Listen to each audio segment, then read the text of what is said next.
Today, I have the pleasure of being joined by two colleagues and friends in the world of personal training and coaching. Logan Herlihy, who you guys heard on episode 116, as well as Xavier Robinson, both of Reformed Fitness. So, gentlemen, welcome to the show. Thanks Thank for you for having having us, us. Mike. Great to be here. Great to be here. Awesome. Well, Logan, you got to give your intro last time you were here. Tell everybody who you are. So, I'm actually going to give Xavier the stage right now and let him give our audience a little insight into who he is, what he does, and then we'll come back to you as well, Logan, and give I'll everybody let a it little slide. reminder. I appreciate that. Awesome. Yeah, like Mike said, I'm an exercise physiologist. I've been in the personal training industry for going on 10 years now. So I got my undergraduate degree from the University of Minnesota in kinesiology, was studying exercise science there, applied that into the personal training world in an in-person boutique style fitness studio, doing mostly one-on-one, some small group personal training. Did that for about 5 years while I was doing that. Obviously, COVID happened in 2020. We pivoted from a completely in-person model to a completely virtual model in that time. And during those days of 2020, I just saw the benefit and how convenient and effective the virtual workout space was. Clients loved it. I really enjoyed bringing to life workouts in a space that's not always a gym, sometimes not. And that creativity was really fun for me as well. So I kind of kept that in my mind. Virtual workouts stayed around. Some clients absolutely love them. And so that's where the Reform Fitness idea came into mind. And in 2022, I completely went virtual with Reformed Fitness, doing all online one-on-one personal training coaching there. And then recently, as Logan and Jake onboarded with us this year, we added health coaching as a service, which I'm sure we'll talk about as well. But that's a little bit of background about me. That's awesome. And yeah, I am excited to talk about the health coaching as well as the training because I think there's some interesting stuff around there that we could definitely get into. Logan, why don't you take the stage and just give everybody a reminder of who you are and then also how you wound up here with Xavier at Reform Fitness. Yeah, thanks again for having us on, Mike. We're super excited to be here. Obviously, we're big fans of you and Corey Beth. We're sorry that she couldn't be here today, but for those of you who don't know me, it's Logan Emmett Herlihy. That was close. It's pretty close. I similar story to Xavier. I actually have a background. My degree is in communications, but about 8 years ago, I got into personal training, exercise science. I'd always had a passion for fitness, but I was able to finally apply it to the field. And then Zabe and I actually met at that boutique studio that he was talking about that he worked at, and he was probably a year ahead of me there, maybe 9 months, a year ahead of me. And we just kind of clicked because we were kind of the newer guys in a company where they had a lot of senior people around, I guess. We ended up kind of going to different locations, but we always kept in touch and stayed friendly. And we would see each other at, kind of group meetings and, just always stayed friends, talk shit, talk football, that kind of stuff. And then I obviously branched off as well. I went to open a franchise in Utah that ended up just the experiment didn't quite work for me. And I reached out to Zabe and I knew what he was doing with the virtual training. And he told me about the health coaching piece that he was thinking about launching. And it just seemed like the perfect opportunity. Like he mentioned, when 2020 happened and we were going remote, I remember specifically he and I having conversations about, well, wouldn't it be cool if we could do this full time, right? Like not being in the studio, helping people all over the country, because I think that was one of the coolest things for me when that happened was the opportunity to reconnect with clients that we had lost touch with. When you're in a physical location, people move away if you don't have a virtual offering, which most people didn't during COVID. You just kind of lose them for forever, right? But this was a way to really reconnect with a lot of people, and it just seems like a no-brainer now. Like, why didn't we think of this sooner? So, couldn't be more excited to be here. Couldn't be more excited to be a part of Reform Fitness. That's awesome. And I remember, during that time in COVID where a lot of people had to pivot. Clearly, a lot of gyms and personal training studios closed their doors permanently because they couldn't survive. And what I found interesting too was that even when we opened the doors back up to Pure Physique, we still had a lot of clients decide to just stay online. I mean, I think that there was a comfort and a convenience factor to it that, I mean, it goes without saying that I guess one of the biggest impediments for people when it comes to their fitness is time, right? That is one of the bigger issues. And, another piece to that with which Xavier, I saw you brought up recently online, basically highlighting like the two most common reasons why people are impaired, if you will, when it comes to their fitness has to do with time and either no or very limited access to equipment. So I'm curious to just hear, what you guys do, how you guys work around that particular issue, particularly if you are working with people online. Yeah, I think that's a great point. I love that you brought up that post because you're right. Those are the two biggest barriers to exercise. If you ask someone, why don't you exercise more or why don't you have a good routine? Likely they're going to say one of those two options. And the way we work around that, Mike, is when a first workout, we tell people we will give you a great full body experience with whatever you happen to have available.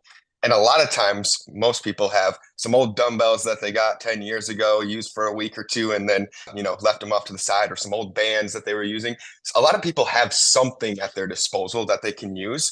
But then other than that, as little as like a chair, a stool, a bench, an ottoman, and a towel, we'll use a lot of time static contraction, which for people who don't know what that is, it's kind of like a wall sit where you're not moving, but your muscles are absolutely working really hard. And you can use various tools like a towel to do exercises like that for a full body experience. So when a client comes to us for the first time, we say, hey, whatever you have, bring it.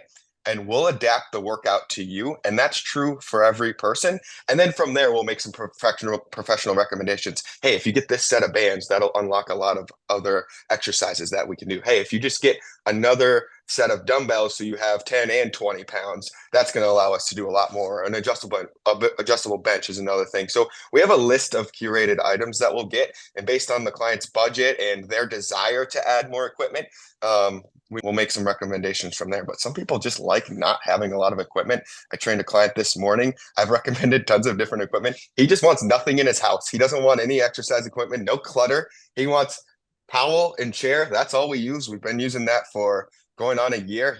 He's happy with it. He loves it. He gets a great workout. We do a lot of the same exercises over and over, but he doesn't get bored. So that's great. So he takes the minimalist approach even to his exercise, not just his surroundings, I guess. Yeah, he likes one workout routine, same thing every time, same equipment. And then we have people who are the opposite. They want something different all the time. And that's what the virtual space is awesome for. We can really adapt to how the person likes to exercise. And if we can do that and do it in an efficient way, then we know that they're going to stay around for quite a while. I want to pitch this question to you, Logan. Now, both of you have worked in a studio, as you pointed out. That's where you guys met. Do you guys see any difference whatsoever between the results that people get training virtually versus being in a studio setting? From a hypertrophy and a strength perspective, I would say no. If anything, I think the consistency that you can offer from a virtual perspective is going to make somebody probably see better results over the long term. Now, I can't prove that. That's just anecdote, right? But if it takes 30 minutes to get to the studio and then they have to do the 30-minute routine and then they have to get home, like, as you know, owning and operating a studio for a long time, you can get people who will do that diligently for the rest of their lives. That's like taking their medicine, they do it. But you're going to have attrition, right? You're going to have people that fall off. If all it takes is going, to the other room and using your ottoman and your towel, the attrition rate is going to be significantly lower. Now, Dave and I were part of a study in 2020 where the former studio we worked at actually compared. We had the ability to go into the physical studio and train on equipment still and train from home with trained individuals. So it was all the trainers that were working there. And we found over the course of, do you remember, Zave, was it 16 weeks or 8 weeks? I think it was 8 or 12 weeks. Yeah, so we were testing on a bod pod. I think it was 2 8-week interventions, and there was a crossover design. So everybody did at home, no weights at all, or they did, on MedX and Nautilus equipment, and there was no change, no difference in the results from both. So that's kind of a long-winded answer to say no. I don't think there is a difference, and if there is, it's probably benefiting virtuals just in the sense of consistency. I mean, I think in general, that should just be very encouraging to anybody listening right now because, there are a lot of barriers. And as mentioned, time is always the biggest one for most people. And so we've always argued, hey, if you get here and get a 30-minute workout in, that's all you need. You do that anywhere from 1 to 3 times per week, you're set. And then you have people who are like, I still can't even do that. It's like, well, can you roll out of bed and find an open space and get a workout in?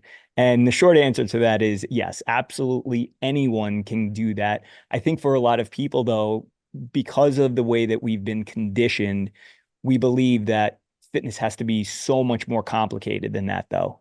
I mean, I can't possibly just get up and do a body weight based workout and be effective enough to really make a dent in my fitness. And you guys are obviously proving that to be untrue.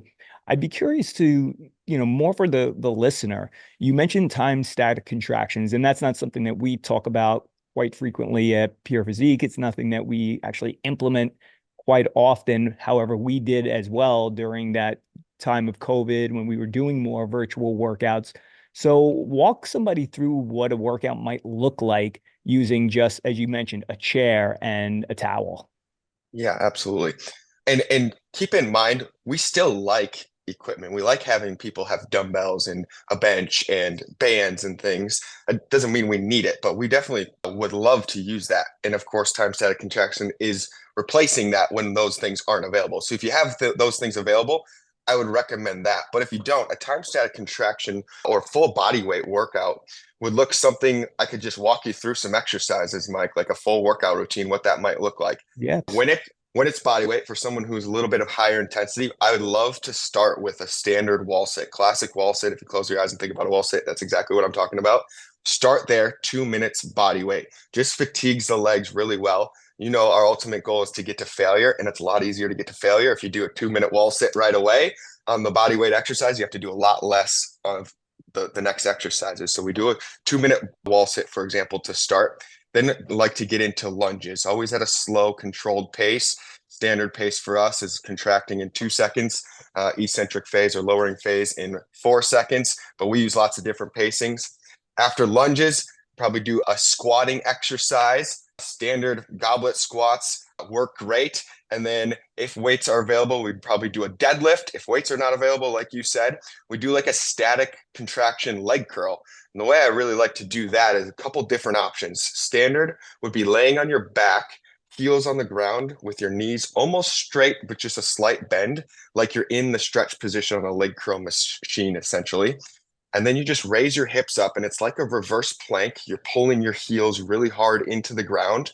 We hold there for about 60 seconds to 2 minutes, and you're not holding, you're really contracting. This is a time static contraction. You are pulling your heels into the ground like you're actually trying to do a leg curl through the ground. And those 4 exercises, wall sit, lunges, squats, and then like a leg curl. Sometimes we do like a body weight hip abduction instead of leg curl.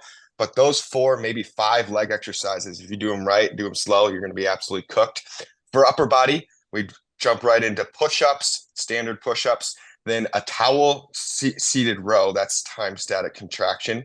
So you're seated on the ground, you're wrapping a towel around the balls of your feet, holding the end of the towel on each end, like you've got 2 handles, and you're putting yourself in the contracted position on a seated row. So upper arm parallel to your torso, elbow bent at 90 degrees. And what you're doing is pulling straight back as if the towel will let you move, but you're not actually moving.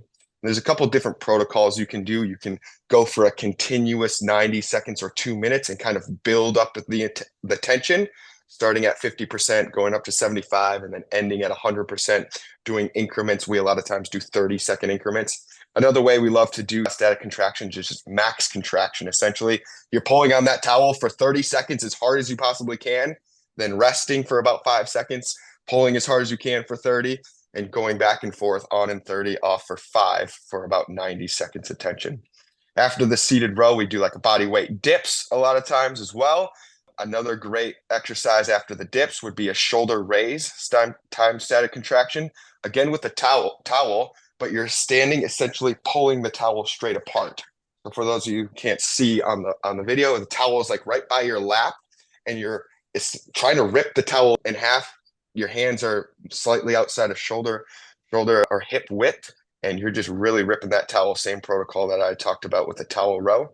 And then from there, we do ab exercises. And with body weight, the Possibilities are endless with abs, sit-ups, crunches, reverse trunk curl is one we like to do, plank.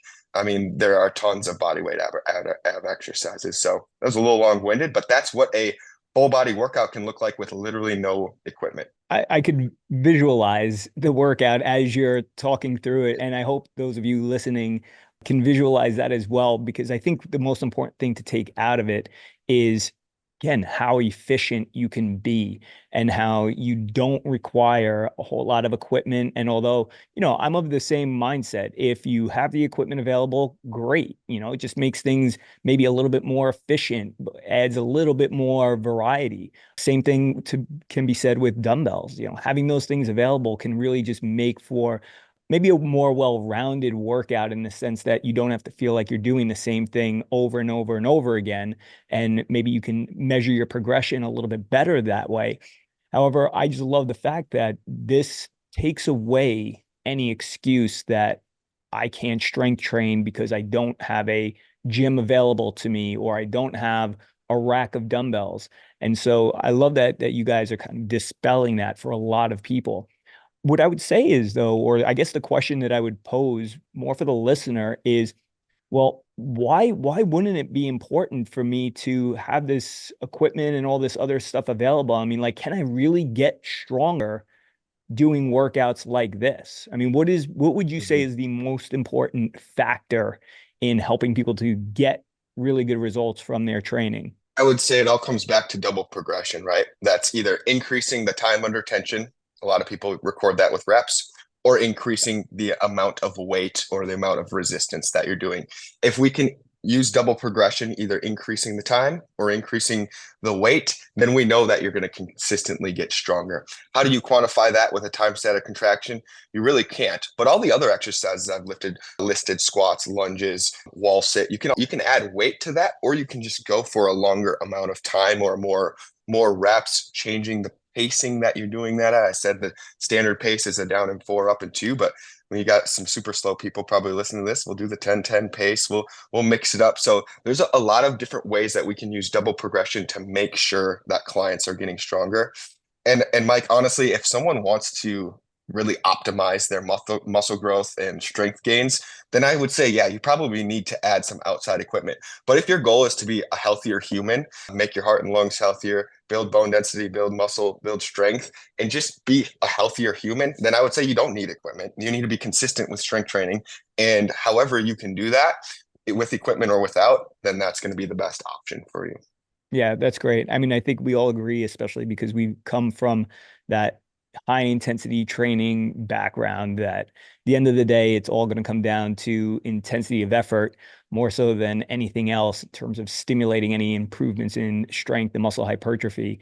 Logan, how do you bridge now the conversation for people around their frequency of training? I mean, like, what is a typical training frequency for the clients that you guys are working with?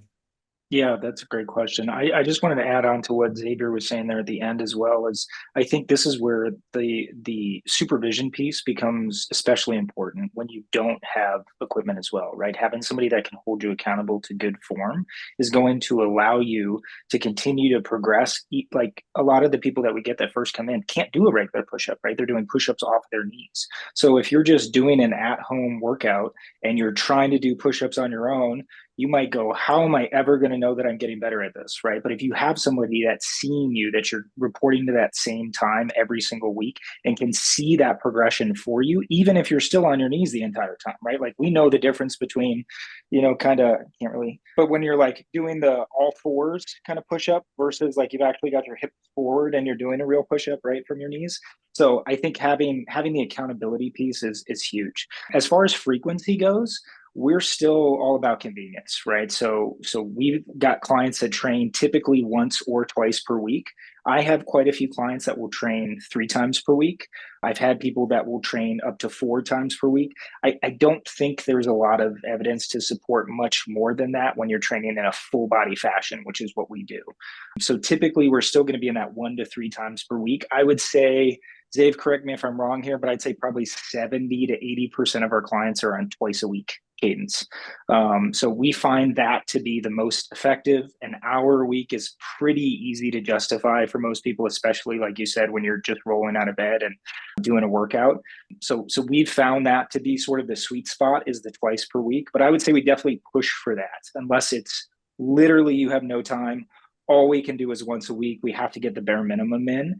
And then as people get stronger, they want to do a little more. I'm all for if somebody wants to experiment with 3 times a week, even 4 times per week. Like, hey, I've got to catch up on some workouts or something this week. Let's do a split routine Monday, Tuesday, and then we'll do another split Thursday, Friday kind of thing. I'm totally fine with that. It's just not standard for us, I would say. I'm really glad though you brought up the piece about the supervision, because I think especially for people who maybe have been training on their own for a long time, this becomes the major factor in whether or not they see continual results or they remain stagnant. And that's what I love about what you guys are doing, is the fact that these people who maybe have no desire to step in a gym, maybe they do have a nice little home gym setup, but they've been doing their same routine for X number of years. We always hear the stories of, oh, I've been training for 20 years. It's like, but have you progressed in 20 years? And oftentimes the answer to that is no, I haven't. It's great that maybe you can do the same weight for some of those exercises and you could repeat the same workout week in and week out. But are you making continual gains? And so, Xavier, you brought up double progression, being able to measure that somebody is improving in their time under tension or increasing the weight load. And then maybe even to your point too, Logan, somebody improves enough where they feel like, hey, you know what? I'm a little more motivated now to get in that fourth workout, or feel like I need to in order to increase the demands so that I can make the next push towards improvement. And so I think that for some of us who maybe we're accustomed to training on our own, I mean, having that supervision there is tremendous. I mean, all of us, we are quite friendly with James Fisher, researcher who's also been on our show before, who also talked about the benefits of supervision. And I don't know, maybe you guys can quote me better than I can, but I believe it was something like, a 30% improvement on results by having supervision in a workout compared to not. I know the study you're talking about. I can't remember the exact amount, but it was definitely statistically significant for sure. Yeah. So for that reason alone, I think that this is giving people a good solution if they've always trained at home or they've always trained on their own, but they're still looking to push the envelope. With that being said, though, talk to me a little bit about the clients that you serve. Like, what is the avatar of your Yeah. ideal client? Yeah, absolutely. I really love everything you just said there. I think one thing that, just to touch on what you said a little bit, is one thing I love about working with a trainer myself is I'm making workouts for people and training people all day, and other people who are in the health and fitness industry, like you're already thinking about exercise all day. It's so nice to just show up to workout and not worry about it. Just have someone tell you what to do. And I really appreciate that aspect. Obviously, we know we're going to get better results. We're going to be more consistent.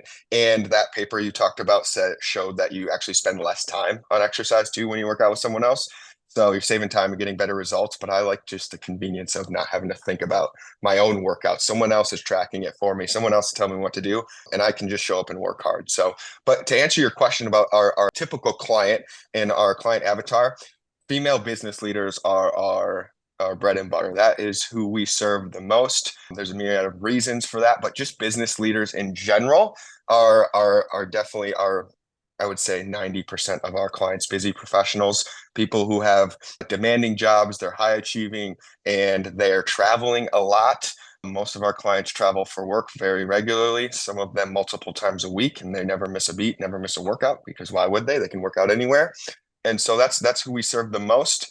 But we have clients across the board. We even have some adolescents, 15, 14-year-olds. We have some clients up in the 80s as well, still getting their workouts, still strength training. So we got it across the board, but typically busy professionals between the ages of 40 and 55, female business leaders especially. Oh, that's great. And I think what's important about that, you just brought it up. Even if they're traveling, even if, the schedule, like you're already building a program set up for somebody who doesn't have time. And now you're saying like literally there is zero excuse. I mean, even if you're vacationing, traveling, or what have you, like I can still be there, which I think is also a very unique element to this. I know that for us, we have our in-studio clients who they'll go away on vacation and we give them access to our on-demand workouts, which are online as well. But it's different. Like not everybody is willing to check in and do that on their own. Whereas, with you guys, they are checking in with you physically online. And so it's like you don't even have to break stride, which I think is amazing. I was just gonna say, I recently had a client go to Italy and she was in her like hostel where they were staying and did not miss a workout. She actually lost weight on vacation. How many people can actually say that? Because she didn't miss a workout and it was so easy. 30 minutes before her and the rest of the family got up and was ready to go out and do whatever they're doing for the day. But in Italy, different time zone, didn't matter. We found a time that worked for both of us and got the results. Go ahead, Logan. Yeah, that's funny. I actually had a client in Italy as well, in Rome, and he was training 3 times per week. We looked ahead. There's really no excuse in 2024, right? Like I can look up the calendar converter and find the times, put it on the schedule ahead of time. It's, added onto their Google Meet, so it converts automatically when they get to the different times. So there's really no excuse. Now, you brought up a great point about what's different from, I think we've kind of made this clear, but just in case we haven't driven this point home, this is virtual training, as in we are there virtually with you. This is not just a, plug and play, click the workout and it starts and tells you what to do. I'm literally there coaching you. And I think that's such an important distinction too, because when I think about at home programs like Beachbody, or I think they renamed it Bodhi or something, I don't know, or Body, whatever it is, but you can have that and you can have access to thousands of workouts. But if you don't click it and do it, how much money are they making on a monthly basis of people who are paying that recurring charge but are training once in a month, right? Or not at all. So having that actual accountability, somebody to report to, somebody that we've got an appointment, I'm going to see you there, whether you're in Rome or you're just at home, I think is so important and just an added extra layer of accountability. Well, and that accountability conversation is a big one because we've always said, accountability is the glue that holds it all together. If you can have the perfect workout plan, you can have the best nutrition plan laid out for you, but if there's no accountability to it, then what good is it? And I think this is a good place to start to interject into the health coaching component of what you guys do. So you want to just talk a little bit about what that looks like? Yeah, I think that's the perfect segue because the whole magic of our health coaching program is accountability. What we do is it's a 63-day transformation program, we call it. It's 9 weeks long.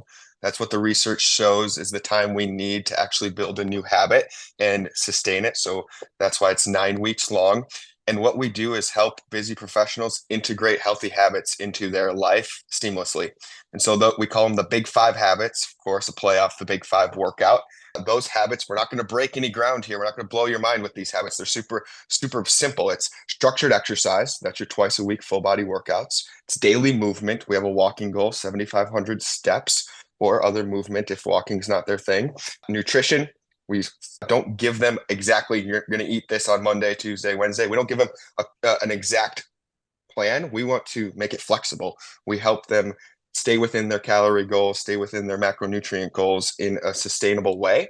So nutrition, then hydration and sleep. Those five habits, we help them build good habits around those things and give them the tools and information they need. But really, Mike, it's just about holding them accountable to doing those things. We all know we need to exercise more. We all know we need to probably move more. You need to change your diet. You need to sleep better and you need to drink water. We're not breaking ground by telling them they need to do those things or recommending those. What we do is do a personal plan, personal recommendations around those habits to help them actually do it. And then we're there every single day keeping them updated on those things. We meet with them once a week, but we're there as a resource every single day, helping hold them accountable to doing what we asked them to do or doing what they said they would do. Well, with respect to coming up with a personalized plan, like what's your process for when you have somebody who says, hey, they raise their hand, I'd like to get some health coaching. What are you doing in order to make the proper determinations as to which direction they should be going on or what habits they should be most focused on? Logan, I'll let you take that one. Yeah, I was just going to ask. So great question, Mike. It's typically it starts off with a discovery call, right? So we spend 15 to 30 minutes with the client who's expressed interest, especially I would say in the beginning, it was a lot of our current clients, right? It was people who already had built a foundation of trust with us. They didn't have the experience of working with a health coach before because it wasn't something we were offering at our previous employer or that Zabe wasn't offering before Jake and I came on as well. So we just kind of have some questions. We ask them, sort of get an idea of where they are in their fitness journey and then where they'd like to be. So where are you now? Where do you actually want to envision yourself being 9 weeks from now, a year from now, 2 years from now?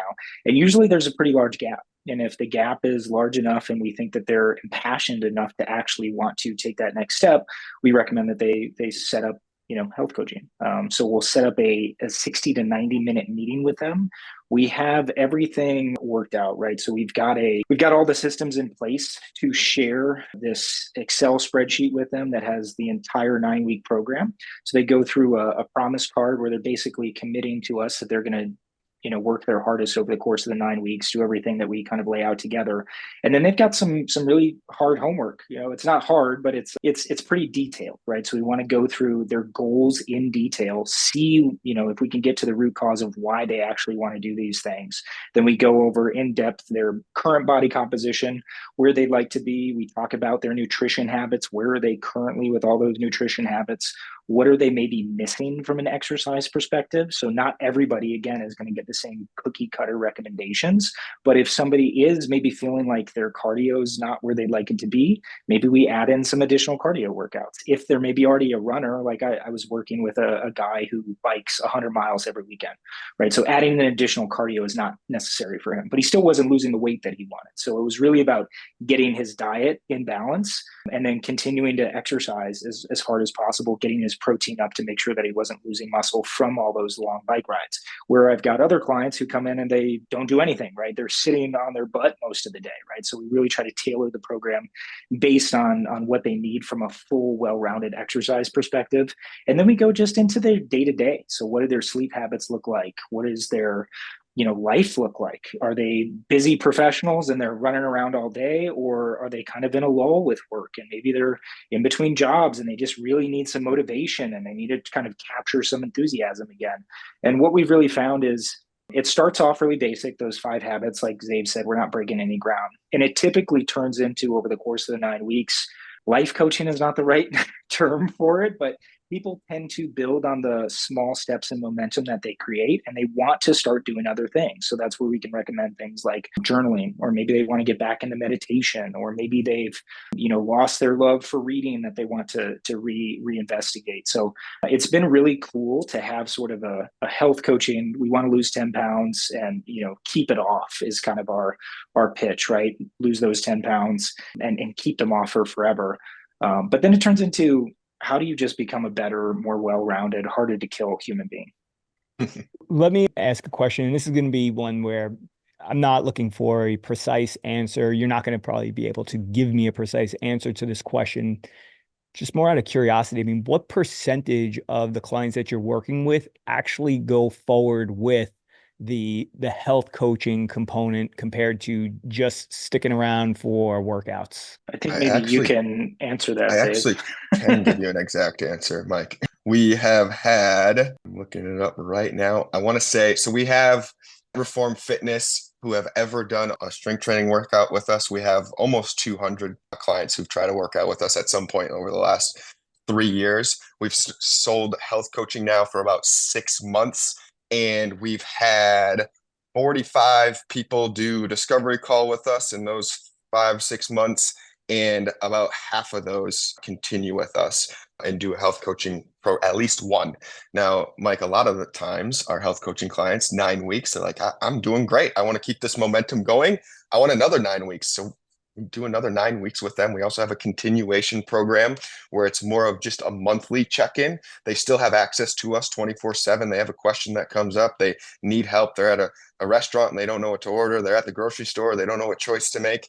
They have access to us the whole time, but it's just a monthly check-in. So yeah, to answer your question, it's probably about between 20 and 30 individuals, but then a lot of those have stayed on with us.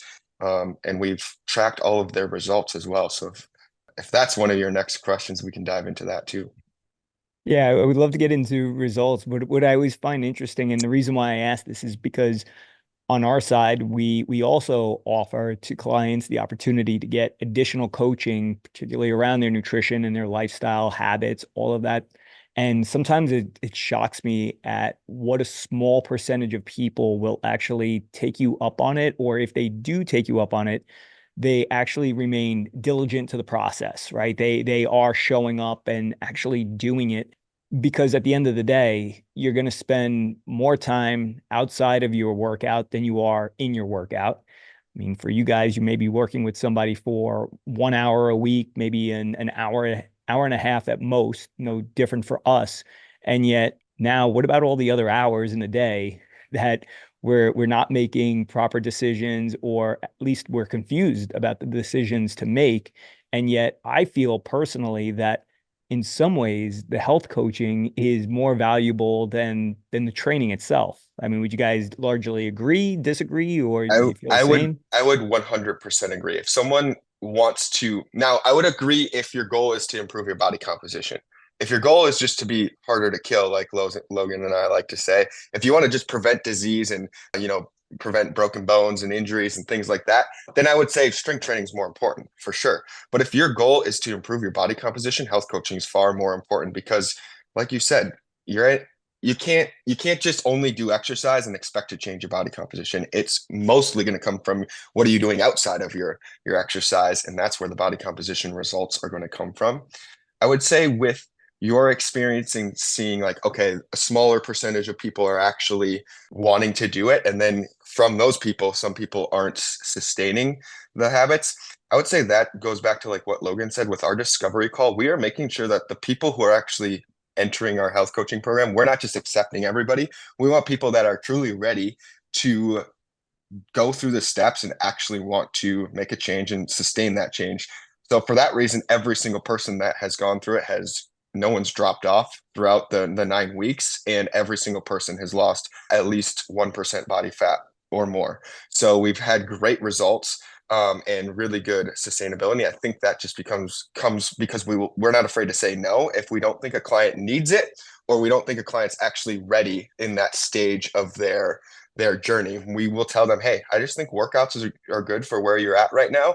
If you decide that body composition change is actually something you're really motivated to do, and now you understand what it's going to take to get there, we're happy to work with you. But for now, I think the workouts are just fine for you, and we're not afraid to do that. So Yeah, and I think on that point as well, Zabe, and this is not something we talked about yet, Mike, but we've really come to the understanding that we're a health coaching company, and we all just happen to have experience as personal trainers, as exercise physiologists, right? So we recognize and understand the value of health coaching because most people want to see body composition changes, and it's one of the reasons why we've teamed up with some of our colleagues in the space to offer just health coaching services, right? So I'm working with one of our colleagues out west, and I've got one client of his now, but we're working on a partnership to try to get more people. He owns a gym. He just doesn't, like you, also have nutrition and health coaching services, because I think a lot of our colleagues feel overwhelmed if they're small business owners doing one thing well and really trying to execute on that, as opposed to branching out and trying to do other things. So we want to be a resource for everybody in the industry that knows that there's inherent additional value in offering health coaching services, but they have no interest in doing it themselves. And they maybe want a trusted ally that they can send somebody to that has a similar background. But we have people that we've done health coaching with that already have a fitness routine otherwise, right? And we're not going to even touch that if that's what they're committed to, right? Because we know that the other end of the spectrum from a body composition perspective, it's all going to come down to those 5 habits that we talked about. And if they're already taking care of and checking off that exercise and movement box, great. We can focus on those other areas of need. yeah, I think I, if I can jump in here quick, Mike, I think that yes. Logan said a huge thing of the reason we added this health coaching program is because, like I'm sure you've experienced, everyone comes to a gym because they want to lose weight. I mean, not everyone, but literally 90 to 95% of people. If you ask them, why did you show up today? Why are you here? It's because they want to improve their body composition. They want to build muscle or lose fat. And in my experience at the previous company, we're just pumping out workouts, 30-minute workouts over and over. You do 15 a day, 10 a day at least. and you can't actually help them change their life. I mean, you can help them change their life in the fact that they got a workout routine, and we know that is changing their life, but what they actually want, they're not actually getting. Over my course of 5 years of working there, I saw drastic body composition. I mean, I must have trained literally thousands of clients, and I saw drastic body composition changes in maybe 10. I could count it on two hands how many people actually changed their body composition significantly where like they wanted to. And that was the biggest gap for me in being an exercise physiologist, loving strength training, loving evidence-based exercise, but also loving to help a person lose 5% body fat and like be able to brag to their friends about it, or fit in their clothes and just feel confident when they're in an important meeting. As a business leader, you show up to a meeting and you want to feel good and confident and look healthy. And I felt like that was a gap between my career and what I was doing before and what we're doing now. I could totally resonate with that because I experienced the same thing early on in opening Pure Physique. We were probably 4 or 5 years in, and I could remember that just about every single person that walked through the door, when asking them the reason why they wanted to get into a fitness program, it had something to do with fat loss, something to do with changing their body composition. And the workouts, there, listen, I'm going to say I am very confident that high intensity training is by far and away the best way to build strength in a short amount of time, right? Without any type of restrictions on your life. And yet, even with that, people would leave because they didn't get the result that they came in looking for. And it was in that moment that we realized that we really needed to change our approach to this fitness game, because it wasn't about the workout per se. I mean, the workout is a piece of it. That's why I really appreciate how you guys are positioning yourselves as, hey, we're a health coaching company, but we have a great deal of experience with exercise. And for many people, that will be the gateway drug, if you will, simply because people are still of the mindset that if I start working out, I'm going to start losing weight. And we know that's not true, that they have to tap into the other components, those other 5 components that you made, or I should say the other 4, in addition to the exercise, if they're going to really make some change. And so we changed our whole philosophy from being a personal training studio or company to that being of a transformation company, because we want to help you to transform your body. And we know that that's only going to happen if you are helping people with their nutrition. And even if, like you guys said, you're not prescribing specific dietary methods, just the fact that you could hold somebody accountable to making better choices is what ultimately drives those results. So, I mean, I love the perspective that you guys are taking on this and how you're going about it. And I could see how, especially for some of our colleagues, this will be a huge benefit to them to have somebody in their corner that, number one, supports the type of exercise their client's doing, but number two, now can support them in this additional role of getting them to do the do so that they can ultimately see the results that they came for. It's funny, Mike. Like, I have in my bookshelf back here, I probably have half a dozen to a dozen Ellington Darden books, right? Who most of your listeners and our colleagues will know is like the king of high intensity training books, right? The guy's written 70, but they're all kind of the same. But he's written like 1,000 books, right? And in all of them, pretty much, he outlines the basics and the fundamentals of, essentially they're all high intensity training programs with slight different tweaks, maybe some different protocols. But the piece that he also has in there is something about diet, right? His best selling books, at least the ones that were the highest selling New York Times best selling books, all have a dietary piece. Now, whether or not you agree with Ellington Darden's dietary recommendations, he at least understood that you need both sides of the equation, right? You can't just do the workouts and expect to see the awesome results. And I think that's something that we as an industry have maybe forgotten sometimes, is that you need the entire like holistic approach to actually see the benefits. You can see so many benefits just from resistance training, especially if you've not done it before, especially this style of training. But if you really want to, like you said, transform, you have to have that other element. Oh, go ahead, Sorry, I Xavier. was just gonna jump in. I just completely agree with what Logan said. I think sometimes, like, especially in the high intensity industry, we are all exercise nerds. We are obsessed with exercise. We read about exercise. We exercise all the time. We love training each other. And I think we forget sometimes that some of our clients really don't like exercise. And I think that just sometimes gets lost, and they aren't like, when we try to educate them around like strength training is helping you do all these other things. They're like, I don't care. I want to lose weight. I want to look better naked. Like, shut up about the cognitive function. I want to look better, and I don't love exercise. So tell me how I can look better and not have to exercise too much. I just think we sometimes forget that because we love exercise so much and are so passionate about strength training that sometimes we need to take a step back. How can I actually serve this client for what they want? They want to lose weight. So I should probably stop talking so much about exercise. Maybe I should talk about nutrition just a little bit, because that's what they want and that's what they need. And most people think that it's diet and exercise, but the truth is when it comes to fat loss, it's diet and diet.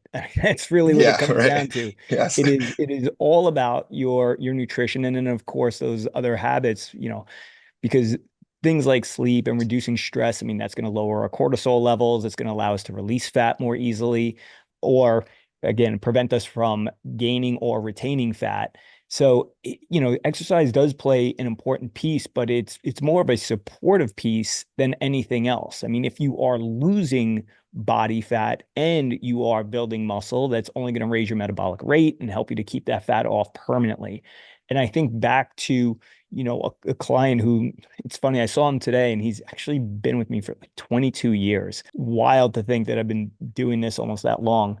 And he was even saying how when he first started training, the workouts were never an issue for him. I mean, this was a guy who would get up at 4 o'clock in the morning, do 2 hours of cardio before going to the gym and doing an hour of weight training. And one of the things that we changed immediately when he began training with me was we reduced obviously his training load. We said we don't need to be doing that. We are overstressing your body. But he was also a person who he was 60 pounds overweight, and yet he was eating something like 1,200 to 1,400 calories a day. I mean, it was like mind-boggling that this guy is like well over 200 pounds, pushing 250, hardly eating, over exercising. And what ultimately changed everything for him was adopting a new way of eating and changing some of those lifestyle behaviors where it wasn't all about stress, stress, stress on the body all the time, but how can we reduce the stress on the body? How can we eat more and help fix your metabolism? But really, it was the nutrition piece that ultimately got the 60 pounds off of him. And then he adopted a way of exercise that allowed him to sustain that for the next 20 years, which to me, again, that should be the ultimate goal for anyone, right? I think the three of us are in agreement that this is all about sustainability. And at the end of the day, if you don't have a program that's not going to be sustainable, then what are we doing this for? Yeah, I couldn't agree more. One of my clients, I was talking to him about our health coaching, and he's like, one of my apprehensions, if I'm going to be honest with you, is I worked with a health coach before, and I got great results, but I had changed my diet so much that as soon as I went back to normal, what his normal was, he gained all of the weight back. I mean, he had lost almost 80 pounds, gained it all back. And what I told him, I was like, yeah, that's exactly opposite of what our goal is. Our goal is to teach you how to be flexible so that you learn the process of what it takes to create a sustainable, healthy nutrition plan for yourself. And we give you the tools to do that. But that's why we don't want to tell you exactly what to eat. We want to give you the tools and resources to figure that out and tell you when you need to. But if you're going to be sustainable, we got to teach you how to make the right choices all the time in a way that you can do forever. And what would be, though, some of those things that you'd be recommending? So I love, the biggest thing that we can do for people when they're first starting out, because, and I'm sure you know this, Mike, as somebody who's done nutrition coaching with people, is getting them to weigh, measure, and record their food, right? Simply the act of, and I'll tell people for their first week, I don't care what you eat 5,000 calories. I don't give a shit, but record it and go through the process of seeing what that portion of, chicken fried rice actually is from the food scale to your mouth, right? And you will be absolutely shocked if you've never done that before, because like that guy you were talking about, that 12 to 1,400 calories a day, I'm sure there was something going on if he was overstressing his system too, but you've seen, and I know you know this, in the nutrition research, people are fucking, pardon my French, terrible at estimating the amount of food they actually eat. People will say that they're eating 1,500 calories a day and they're eating 2,500. Like, that is a huge margin of error. And then we've got other things to take into account, like nutrition labeling, right? You can be up to 20% off on your nutrition labeling legally from the FDA, right? So even if you're being somewhat accurate, you can still be overestimating or underestimating. So actually going through the process of putting it on the food scale, then eating it, like, you can't underestimate how powerful that is. And you will see, and Jake talks about this all the time, people will lose weight just by measuring their food, not even really consciously thinking about what they're doing and changing, but they see, oh shit, that piece of steak is 800 calories. I'm going to take half of that off. And they're not doing it consciously, right? They're just like, oh, geez, I didn't realize that was that big of a portion. So that's number one. And then I have a bunch of tools that I recommend for people. Like Xavier said, we want it to be super sustainable. But I have some companies that I really enjoy when people are starting off. There's a company that does meal prep called Clean Eats Kitchen. I don't make anything from them, but I just really like their stuff. I've tried so many different meal prep companies, and this is one I really like. Their food's good. It's frozen, so it's super sustainable. And most importantly, you don't have to have a subscription. You just order it when you want it. So I'll recommend people get that. David bars just launched not too long ago from Peter Attia. I'm not sure if you've had those yet, but they have 28 grams of protein and only 150 calories. So, like, the best macros of any protein bar on the market. So I've got a bunch of different tools that I'll recommend to people that, hey, maybe you try this to help from a satiety perspective and just hitting your protein goals perspective. And you'd be shocked at how, once people start doing that, the pounds just start falling off. I'm just going to jump in that when a client first starts working with us, we're having them do an in-body or a bod pod or a DEXA scan both before and after the program. And as you know, Mike, with those, that gives us a really good chance to understand what the resting metabolic rate is, how many calories they're burning at rest. We obviously sit down with them for 60 to 90 minutes, so we get a really good sense of their activity, and we can get a pretty good close estimation of how many calories they're eating. We still don't give them a calorie goal right away. Like Logan said, the goal is just to track. Almost everybody loses weight just from that alone.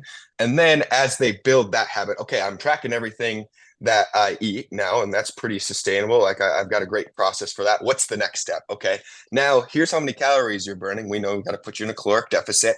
Here's the level of caloric deficit we're going to shoot for. And we kind of educate them along the way over the course of the 9 weeks. It's not drink from a fire hose. Here's your calories, here's your protein, here's your carbs, fat. We don't tell them all of that right away. We implement the habit first and then add a little bit more to the plate. Okay, you're tracking everything. Now let's keep in mind your protein. It's pretty low. You only had 60 grams of protein last Wednesday. What are some of the things that we can do to make sure that's a little bit higher so that we're not losing fat and muscle, we're just losing fat. So we just kind of layer each week, add a little bit more layer as they've gotten a good foundation of the habit itself. Well, I'll share something with you guys because we do something very similar where when we're doing an initial intake on somebody, Corey Beth will ask them, hey, for the next 3 days, the only thing that I want you to do is just take pictures of your food. I mean, forget even just taking the time to weigh and measure or pull out MyFitnessPal, like just take pictures, and just over those 3 or 4 days, same thing. You see a weight drop immediately. And I think it just speaks to being so conscientious about what you're having and when you're having it. Most people have no idea how much they are consuming over the course of a day. They don't think about the BLTs, right? The bites, the licks, the tastes. And yet, as a dad, I've caught myself multiple times walking through the kitchen and seeing, the kids left a couple chicken nuggets on the plate. And it's like, well, I can't let that go to waste.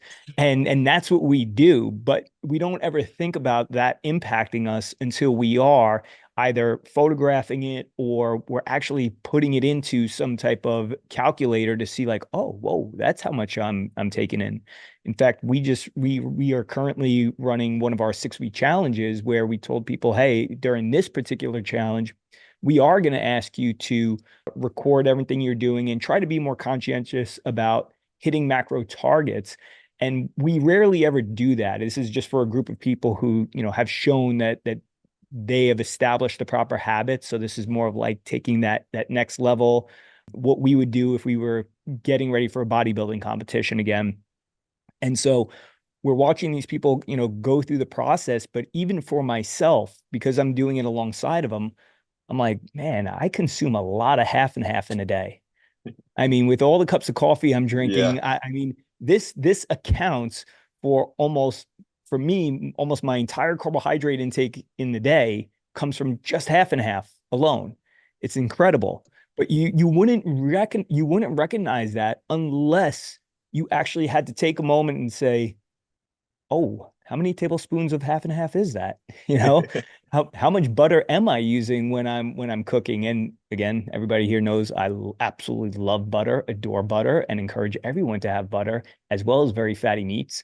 But that said, you don't even recognize what this actually adds up to until you go through those steps. And in fact, Logan, I'm pretty sure you've gone through those steps too, because I've seen you at various times get pretty freaking ripped. I have. I mean, I think one of the nice things about like keto or carnivore when you first go there is essentially an elimination diet, right? So I was actually, when I lost a bunch of weight doing keto, I wasn't tracking anything, but I was eating once a day, and I was eating, eggs and steak and bacon, avocados, right? So it's a big plate, but you can only eat so much of that every day. And it was, again, just once a day. And I lost a ton of weight doing that. It was not super sustainable. Obviously, I've transitioned from that since then.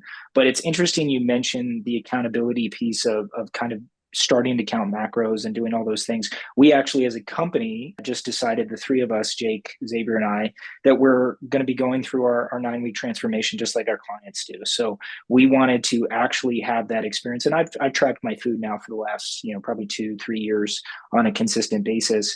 But we wanted to go through the process of actually onboarding ourselves and being accountable to each other, and share that with our clients and share that experience of like, hey, we're doing this too. So it's not just, talk the talk, it's walking the walk as well. Yeah, I think that's so valuable to be able to speak from a client's perspective, to be able to empathize with them like, hey, I understand what you're going through. Like, I know that this might not be easy, or starting to implement this particular habit feels brand new and it's a little awkward, but when you've been there, it's easy to speak from that perspective. So I think that's great. And I think you guys are going to be doing all of your clients a service by doing that. With that said, we're going to probably have to wrap it up here just for time reasons. I mean, I feel like I could talk with you guys all day long, so We'll we will definitely most have to certainly come have back to on. We'd love to do that with you and Corey Beth. Yeah. Absolutely. Absolutely. So that being said, talk to our audience, where can they find out more about Reformed Fitness? How can they connect with you guys? And I would be remiss if I did not mention, because I failed to in our intro, Logan, your podcast, which Corey Beth and I have been guests on in the past, Exercise is Bullshit. We love what you're doing there. It's an awesome show. So I'm going to also encourage everybody to go wherever you listen to podcasts and check that out. I But that appreciate that. said, Xavier, why don't you tell everybody Mhm. how they can connect with you guys? Yeah, absolutely. They can go to reformedfitness.com. It's reformed-fitness, reform-fitness.com. We are also on social media, all social media. Our Instagram is official Reformed Fitness. That's most of our social media handles. Facebook is just Reformed Fitness. So we're all over social media. Connect with us on LinkedIn. We love connecting on LinkedIn. So you can just search our names and find us there. We also have a LinkedIn page for Reformed Fitness. And email inbox is always open. Just all of our first names, Xavier, Logan, or Jake at Reformed Fitness. Inbox is always open for anyone who wants to chat, learn more. Happy to meet with anybody. Excellent. Well, we will be sure to link to all of that in the show notes. Gentlemen, thank you so much for being here today. Yeah, thank you so much for having us, Mike. And one last thing I do want to plug before we leave too, because he's a good friend of ours, is if you have enjoyed the social media that we've been doing, we have a wonderful friend. His name's Ashton Hansen, and he's a videographer that we work with to produce all of our social content. And he's been just dying to meet some more high intensity training practitioners and help them grow their audiences. So if anybody's interested in that, feel free to reach out to us or to him directly too. Yeah, Awesome. especially anyone in the high intensity business. If you want someone to take over your social media, he's changed our lives for real. That's great to hear. Excellent. Well, gentlemen, as always, wish you the very best. And until next time.